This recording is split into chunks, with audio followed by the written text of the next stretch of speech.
Sebelum menjelaskan materi teori pertumbuhan endogen, di sini saya akan menjelaskan teori dasar, yaitu teori pertumbuhan ekonomi. Teori pertumbuhan ekonomi menjelaskan tentang faktor-faktor yang mempengaruhi atau menentukan pertumbuhan ekonomi dan prosesnya dalam jangka panjang. Menjelaskan mengenai bagaimana faktor-faktor itu berinteraksi satu dengan yang lainnya, sehingga dapat menimbulkan terjadinya proses pertumbuhan. Alasan adanya teori pertumbuhan ekonomi. Yang pertama, mengerti mekanisme pertumbuhan. Teori pertumbuhan ekonomi membantu kita memahami mekanisme di balik proses pertumbuhan ekonomi, termasuk faktor-faktor yang mempengaruhi seperti investasi, inovasi, populasi, dan kebijakan ekonomi. Terus yang kedua, memprediksi dan mengatasi masalah ekonomi. Teori pertumbuhan ekonomi dapat membantu dalam memprediksi dan mengatasi masalah ekonomi yang mungkin timbul seperti tingkat pengangguran yang tinggi, inflasi yang tinggi, dan ketimpaan ekonomi. Terus yang ketiga, merumuskan kebijakan ekonomi. Dengan memahami teori pertumbuhan ekonomi, pembuatan kebijakan dapat merumuskan kebijakan yang sesuai untuk mendorong pertumbuhan ekonomi yang berkelanjutan dan inklusif atau menyeluruh.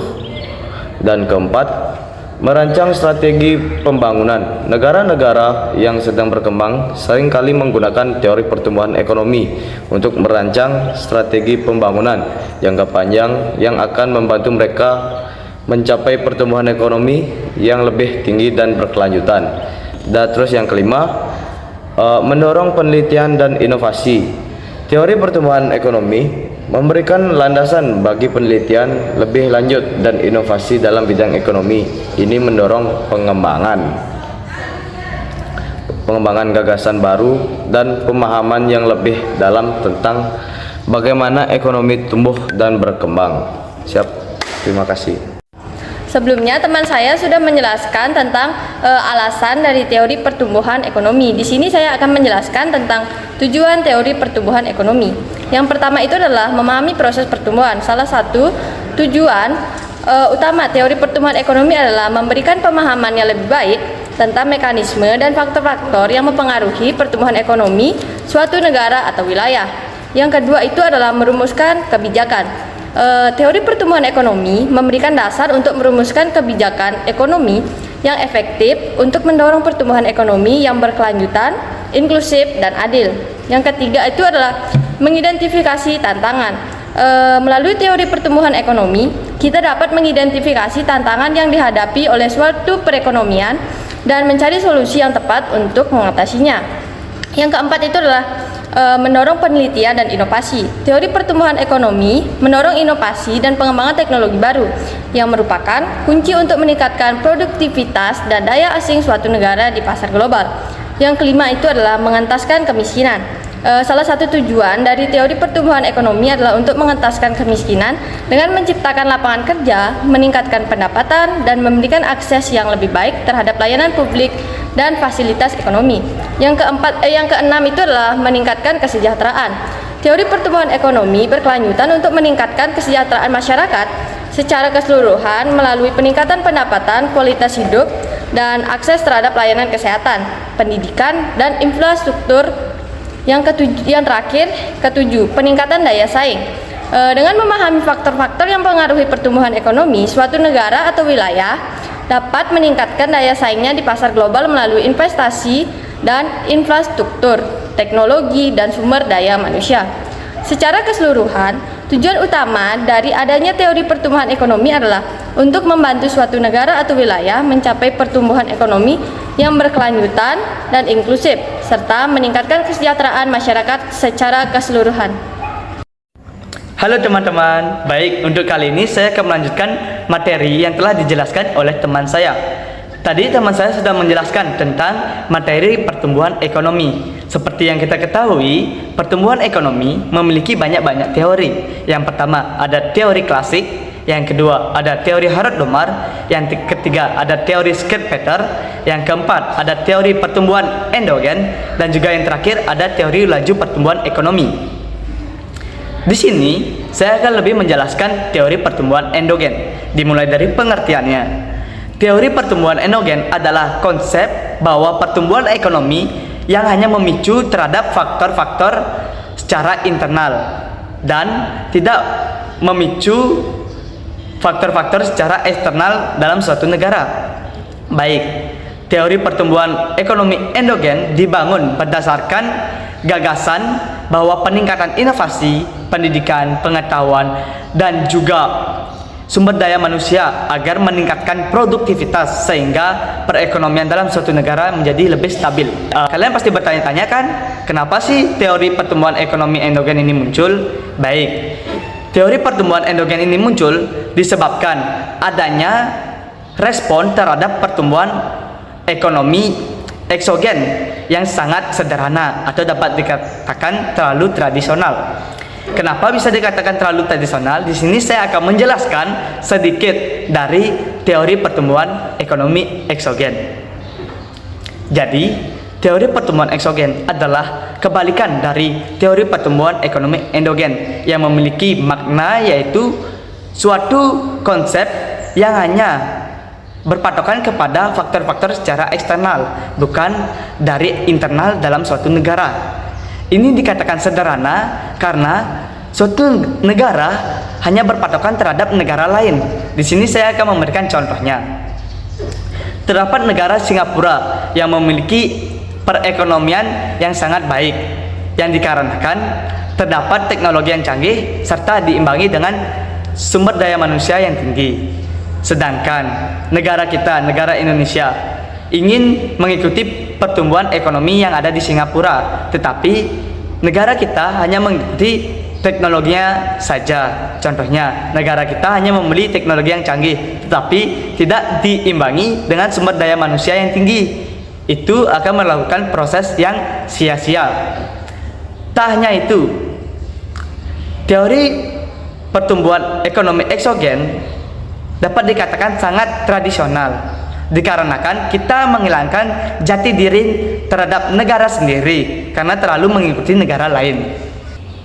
Baik, teman-teman, di sini saya akan memberikan penjelasan tentang penyebab lainnya yang menyebabkan teori pertumbuhan ekonomi endogen ini muncul.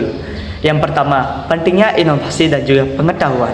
Di era globalisasi dan juga revolusi teknologi, para inovasi dan juga pengetahuan semakin diakui sebagai pendorong utama pertumbuhan ekonomi jangka panjang atau ekonomi dari waktu ke waktu. Teori pertumbuhan ekonomi endogen sangat mementingkan investasi dalam penelitian dan pengembangan serta akumulasi pengetahuan dalam mendorong pertumbuhan ekonomi. Yang kedua, ada juga peran pemerintah. Teori endogen juga muncul sebagai respon tentang pemahaman yang semakin membaik dengan adanya peran pemerintah dalam memfasilitasi pertumbuhan ekonomi. Kebijakan-kebijakan pemerintah dalam memberikan insentif untuk inovasi, investasi dalam pendidikan dan juga pelatihan, serta pelindungan hukum terhadap hak kekayaan intelektual menjadi fokus dalam teori ini. Yang ketiga, ada pengembangan model matematika. Kemajuan dan pengembangan model matematika juga memainkan peran dalam munculnya teori pertumbuhan ekonomi endogen. Model-model seperti model Romer, model Solo Augmented, dan juga model Bohr memberikan kerangka kerja analitis yang lebih kuat untuk memahami interaksi antara faktor-faktor endogen dalam mendorong pertumbuhan ekonomi. Dengan demikian, teori pertumbuhan ekonomi endogen muncul sebagai upaya untuk memberikan pemahaman yang lebih holistik dan terperinci tentang mekanisme pertumbuhan ekonomi jangka panjang atau mekanisme pertumbuhan ekonomi dari waktu ke waktu dengan mengakui peran faktor-faktor internal dalam proses tersebut. Sekian dari saya. Di sini akan dilanjutkan oleh teman saya yaitu Julita. Nah, tadi teman saya sudah menjelaskan bahwa teori pertumbuhan endogen berasal dari faktor internal dan bukan dari faktor eksternal. Lalu, apa aja sih faktor internal dari teori pertumbuhan endogen? Yang pertama itu ada sumber daya manusia. Tingkat pendidikan dan keterampilan tenaga kerja memainkan peran penting dalam mendorong pertumbuhan ekonomi jangka panjang. Investasi dalam pendidikan dan pelatihan meningkatkan produktivitas tenaga kerja, memungkinkan adopsi teknologi yang lebih maju, dan merangsang inovasi. Faktor yang kedua, ada inovasi, pengembangan, dan penelitian. Salah satu faktor utama dalam teori pertumbuhan endogen adalah inovasi teknologi. Inovasi ini berupa penemuan baru, pengembangan teknologi, atau perbaikan proses yang menghasilkan peningkatan produktivitas dan efisiensi dalam perekonomian yang berkelanjutan. Nah, faktor yang ketiga ada kebijakan ekonomi. Kebijakan yang mendukung investasi, inovasi, dan pengembangan sumber daya manusia seperti kebijakan fiskal dan kebijakan moneter yang bijaksana serta perlindungan hak kekayaan intelektual dapat meningkatkan pertumbuhan ekonomi jangka panjang. Faktor yang keempat adalah keterbukaan ekonomi. Keterbukaan ekonomi melalui perdagangan internasional dan arus modal dapat mempercepat pertumbuhan ekonomi dengan meningkatkan akses terhadap teknologi dan sumber daya. Nah, faktor yang terakhir adalah akses modal. Ketersediaan modal baik dalam bentuk investasi langsung maupun akses terhadap pasar keuangan merupakan faktor penting dalam teori pertumbuhan endogen. Investasi yang cukup meningkatkan kapasitas produksi dan memungkinkan adopsi teknologi baru. Nah, tadi setelah kita membahas tentang faktor internal dari teori pertumbuhan endogen, sekarang kita akan membahas tentang prinsip utama teori pertumbuhan endogen. Yang pertama, kemampuan kebijakan pemerintah untuk meningkatkan laju pertumbuhan suatu negara jika hal tersebut menyebabkan persaingan yang lebih ketat di pasar dan membantu merangsang inovasi produk dan proses. Yang kedua, ada peningkatan skala keuntungan dari investasi modal, terutama di bidang infrastruktur dan investasi di bidang pendidikan, kesehatan, dan telekomunikasi. Yang ketiga, investor sektor swasta dalam penelitian dan pengembangan merupakan sumber penting kemajuan teknologi. Yang keempat, perlindungan hak milik dan paten sangat penting untuk memberikan insentif bagi dunia usaha dan pengusaha untuk terlibat dalam penelitian dan pengembangan. Yang kelima, investasi pada sumber daya manusia merupakan komponen penting dalam pertumbuhan. Nah, prinsip yang terakhir adalah kebijakan pemerintah harus mendorong kewirausahaan sebagai sarana untuk menciptakan usaha baru dan pada akhirnya sebagai sumber penting lapangan kerja baru, investasi, dan inovasi lebih lanjut. Untuk materi selanjutnya akan dijelaskan oleh teman saya. Baik teman-teman, tadi teman saya Julita telah menjelaskan tentang materi prinsip teori pertumbuhan endogen. Di sini saya akan melanjutkan materinya tentang model teori pertumbuhan endogen. Baik, model teori pertumbuhan endogen itu adalah suatu kerangka kerja yang diperlukan dalam teori pertumbuhan ekonomi yang hanya mementingkan faktor-faktor internalnya saja yang nantinya akan diharapkan untuk membuat suatu pertumbuhan ekonomi yang baik di dalam suatu negara dalam jangka panjang. Baik, di sini saya akan menjelaskan tiga model teori pertumbuhan endogen yang sangat sederhana. Jadi, yang pertama itu model panah atau dikenal dengan model AK. Ya, ini bisa dibilang model yang paling sederhana. Model ini diciptakan oleh Frankel dan Rowe pada tahun 1962. Jadi, model panah ini berasumsi bahwa kemajuan teknologi dan inovasi ini menjadi sumber kekuatan tertinggi untuk menunjang pertumbuhan ekonomi dalam suatu negara. Jadi untuk memperoleh kemajuan teknologi dan inovasi ini diperlukan sumber daya manusia yang memadai. Nah, model panah ini mempunyai cara mereka khas tersendiri untuk mengelola sumber daya manusianya, yaitu dengan menerapkan prinsip learning by doing. Baik, learning by doing itu artinya belajar sambil melakukan. Ya, dalam konteksnya seperti belajar sambil praktek secara spontan, seperti itu. Nah, dengan suatu individu itu melakukan dan menerapkan hal-hal secara langsung, maka mereka itu dapat memiliki kemampuan untuk menyelesaikan masalah dan menemukan solusi yang baru. Hal itu akan berdampak pada kemajuan teknologi dan inovasi sehingga perekonomian dalam suatu negara itu dapat berkembang lebih cepat dan keadaan perekonomiannya menjadi lebih baik. Kemudian yang kedua itu ada model Romer.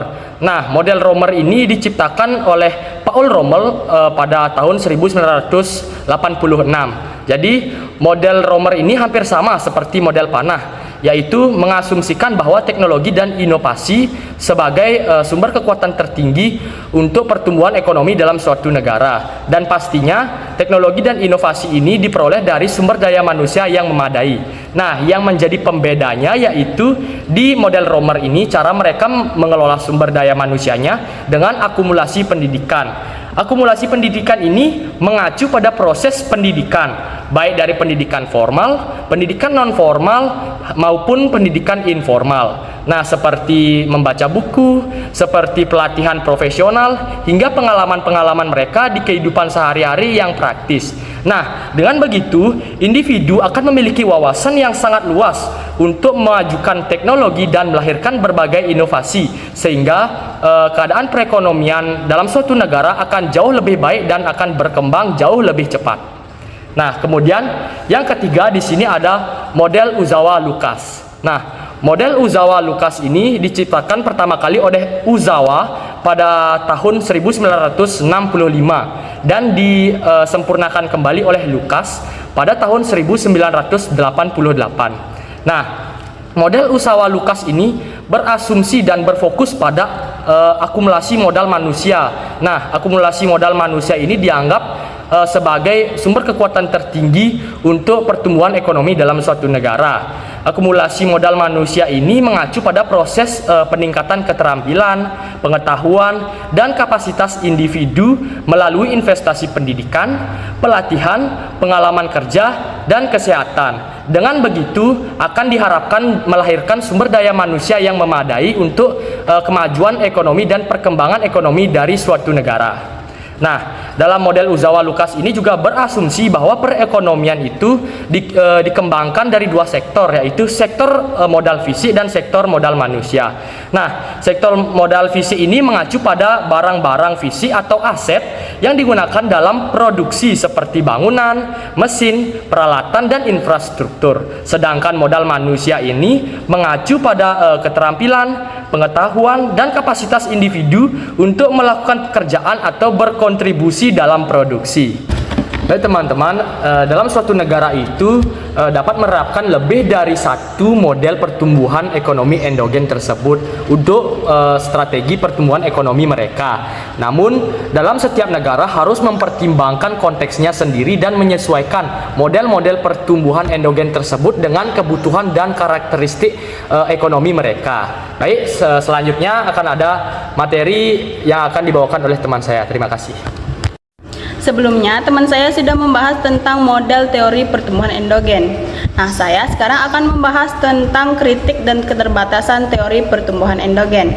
Teori pertumbuhan endogen telah mendapatkan banyak kritik dan keterbatasan sejak awal. Beberapa kritik berasal dari fakta bahwa teori pertumbuhan endogen berasumsi bahwa pengetahuan adalah satu-satunya pendorong pertumbuhan. Sementara yang lain berpendapat bahwa teori tersebut gagal memperhitungkan faktor-faktor eksternal. Yang pertama, ada asumsi persaingan sempurna. Teori pertumbuhan endogen mengasumsikan bahwa semua perusahaan dalam suatu perekonomian di bawah persaingan sempurna, yang berarti bahwa mereka memiliki sedikit atau tidak ada kekuatan pasar. Namun, pada kenyataannya banyak industri yang didominasi oleh beberapa perusahaan besar yang memiliki kekuatan pasar yang signifikan. Hal ini dapat mengakibatkan inefisiensi dan menurunkan laju pertumbuhan ekonomi. Yang kedua, ada penyebaran pengetahuan. Teori pertumbuhan endogen mengasumsikan bahwa penyebaran pengetahuan terjadi secara alami antara perusahaan-perusahaan dalam industri atau lokasi geografis yang sama. Namun, pada kenyataannya, penyebaran pengetahuan seringkali sulit dicapai karena faktor-faktor seperti hak kekayaan intelektual, rahasia dagang, dan perjanjian kerahasiaan. Hal ini dapat mengakibatkan lambatnya laju kemajuan teknologi dan pertumbuhan ekonomi. Yang ketiga, ada degradasi lingkungan. Teori pertumbuhan endogen gagal memperhitungkan dampak negatif degradasi lingkungan terhadap pertumbuhan ekonomi. ketika negara-negara terus tumbuh dan berkembang. Mereka sering menghadapi tantangan lingkungan seperti polusi, perubahan iklim, dan penipisan sumber daya. Kegagalan untuk mengatasi tantangan-tantangan ini dapat mengakibatkan penurunan pertumbuhan ekonomi dalam jangka panjang. Yang keempat, ada ketidakstabilan politik. Teori pertumbuhan endogen tidak memperhitungkan dampak ketidakstabilan politik terhadap pertumbuhan ekonomi. Negara-negara yang menghadapi ketidakstabilan seringkali lebih sulit menarik investasi asing, sehingga dapat memperlambat pertumbuhan ekonomi.